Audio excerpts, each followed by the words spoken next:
Assalamualaikum warahmatullahi wabarakatuh. Imam Abu Bakr al-Bakalani, renowned for his debating skills, once encountered a Christian priest. Suddenly, the priest said, "You Muslims suffer from the disease of fanaticism."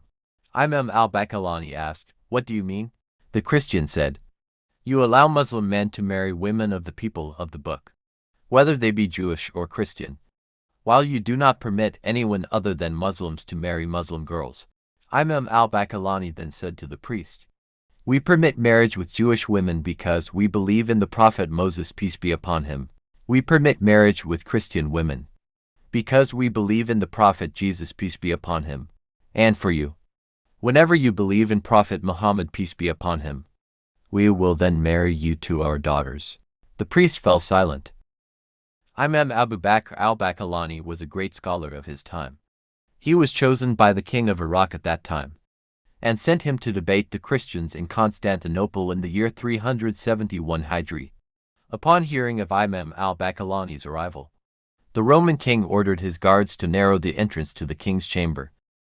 This was intended to force Imam al-Bakalani, upon entering, to bow his head and body to pass through the door as if in a bowing position rukuk, thus appearing humiliated before the Roman king and his troops. When Imam al-Bakalani arrived, he discerned the cunning scheme of the Roman king. He then turned his body, bowed, and walked backward with the back of his neck facing the Roman king, rather than presenting his face. At that moment, the Roman king realized that he was dealing with someone extremely clever and astute. As he entered the palace, Imam al-Bakalani began inquiring about the well-being of the priests and their families, asking, "How are you all? How is the well-being of your wives and children?" Upon hearing this, the Roman king became furious and said, "You know well that priests do not marry, and they do not have offspring." Abu Bakr then said, "Allahu Akbar. You purify your priests from wives and offspring. Yet you accuse your God of marrying Maryam, Mary, peace be upon her, and having her give birth to the Prophet Isa, Jesus." The Roman king became even more infuriated. Boldly, he said, "Then, what is your opinion about the actions of Aisha, may Allah be pleased with her?" Abu Bakr responded, "If Aisha, may Allah be pleased with her, was accused of adultery by hypocrites, then indeed Maryam, Mary, peace be upon her, was also accused of adultery by the Jews. Yet, both of them were innocent of such accusations.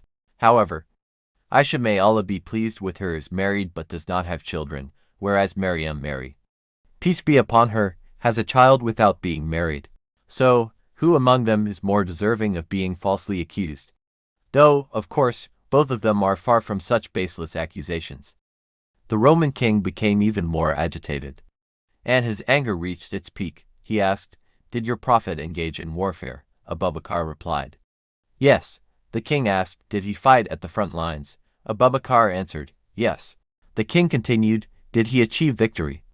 Abu Bakr responded, "Yes." Then, the king asked, "Did he ever face defeat in battle?" Abu Bakr replied, "Yes." The Roman king exclaimed, "Strange, a prophet who loses in battle."